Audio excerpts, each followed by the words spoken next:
Did Ferrari ever truly believe that Eddie Irvine could win the 1999 World Championship in Michael Schumacher's absence? We're going to get into that and a lot more here on the latest Bring Back V10's debrief with me, Glenn Freeman. Thank you to everyone who sent in questions after our Germany 1999 episode.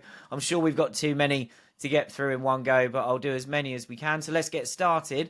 First one is from Scuderia Irish, who says, we've always subscribed to the theory that Ferrari were not really bothered if Irvine didn't win or had little or no confidence in him. Obviously, Irvine has said the car came out of the wind tunnel after Schumacher's injury, and Ferrari only upped its game late on when McLaren were making hard work of it. But this is mostly circumstantial evidence. So in all of your research, have you ever come across anything, maybe from someone else in Ferrari, to back up this theory? I haven't seen anybody else try to back up this theory. I also haven't seen it disputed. All I've really seen is there's some comments from Ross Brawn saying that he thinks Ferrari had the best car that year, which is something Irvine definitely doesn't believe. Irvine's always said, no, McLaren were actually much faster than us, even at this point in the season. But Braun's pretty flat out saying, I think we had the best car. And Ross does say the cliche, which is, if Eddie Irvine could take it to the last race, then I'm certain Michael Schumacher would have won this championship. Although there's no comments from anyone, I did look into this a bit more and try to consider that. I've always believed Irvine's comment that development on the 99 car stopped when Schumacher got injured, and I don't blame Ferrari for that. You look at the points, you wouldn't have looked at the championship standings after Silverstone and thought, okay, well, Eddie Irvine's going to win the next two races and then he's going to be in the lead of the championship. It's game on. You would have thought, okay, we've lost the guy we're paying tens of millions of dollars a year to help us try and win one of these championships.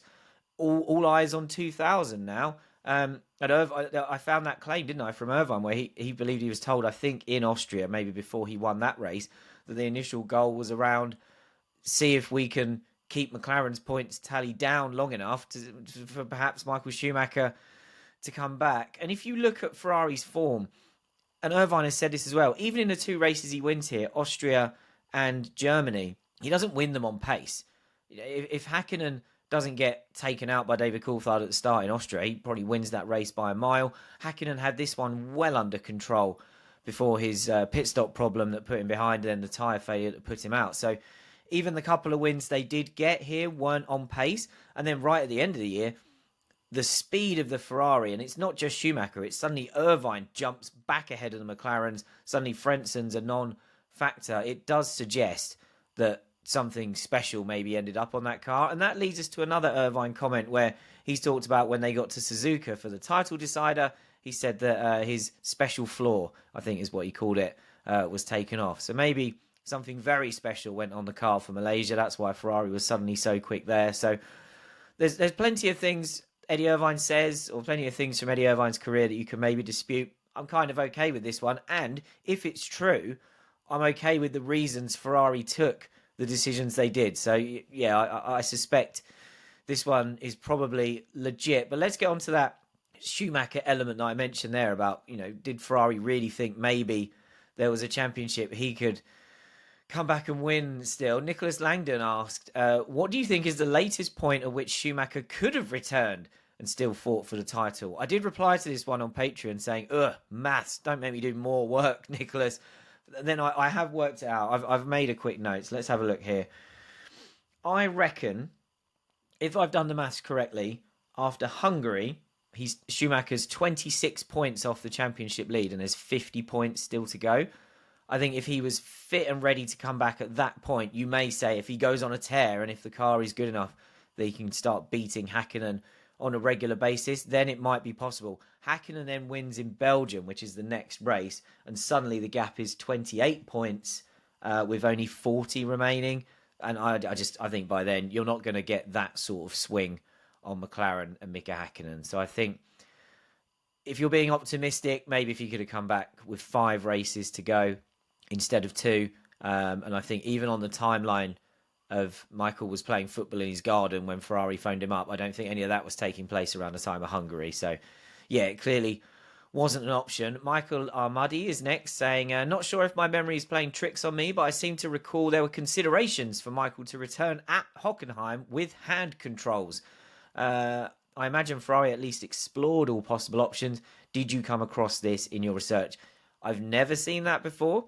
I can imagine they may have looked at it, but you've also got to remember that even if Michael wasn't using his legs to drive, he would have still been in a lot of pain. One comment we did pick up on from the Hockenheim weekend was that actually once they'd, I guess, set his leg and put it in a cast or whatever, the big thing holding up his recovery at that point was that he actually had, I think, some sort of crack in his heel or something like that.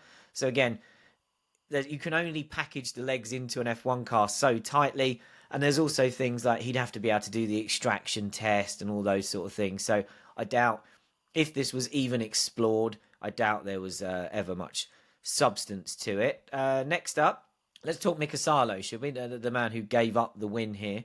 Simon Pope says, I thought at the time Salo would have been daft to defy team orders, and I still do.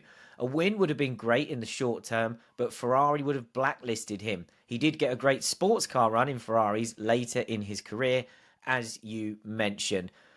I was talking to Ben Anderson about this yesterday before recording this, because Ben's one of the only people I've spoken to who is quite strong on, Salo should have just gone for it, take the win and deal with the consequences afterwards. And Ben admits that he knows that wouldn't have been sensible for Salo. I think he just wishes that Mika had gone, no, this is my race.